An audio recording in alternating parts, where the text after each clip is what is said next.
Are you under any stress at home, at work, Mrs. Thomas? Not since I left my job. Life is good. I don't have to deal with unpleasant people or untrained, unskilled bosses. She smiled. That is a loaded answer, the surgeon acknowledged with interest as she continued to view the woman's records. She was now scanning the interpretive data from the echocardiograph, which showed images of the heart with the existence of sound waves. Truthfully speaking, the older woman continued, I just retired. I had to. My supervisor was not a reasonable person. Her expectations and visions for our department were unrealistic and harsh.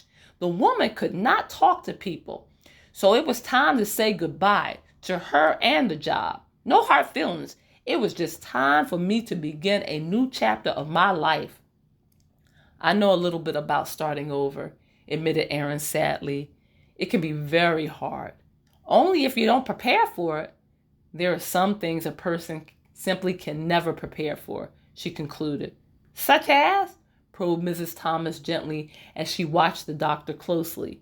The attractive young surgeon continued to study the computer screen, but at hearing the other woman's question, she looked up.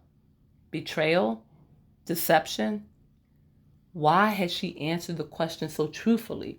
This was a hospital. She was at work, seeing patients, not in a therapist's office talking about her personal life. I am so sorry, Mrs. Thomas. That remark was not at all professional. Forgive me. It has been a difficult morning, she said, remembering the bathroom scene and the anxiety she was experiencing because of her lost hospital identification badge. If she didn't locate it soon, she would have to contact security and have them deactivate the ID, which permitted access to highly restricted areas of the hospital and could definitely cause a breach of security if the right person found it. No need to be. You shouldn't censor what you feel. Yes, deception isn't an easy thing to deal with. Being lied to and turned on is hurtful. But we know every person is capable of it. It's a good practice to always keep that bit of information tucked away in the back of your head. It doesn't make the truth easy to handle, but the shock might not be so great. I wish I'd been given that advice early in my life, she admitted. It's very sound and even practical.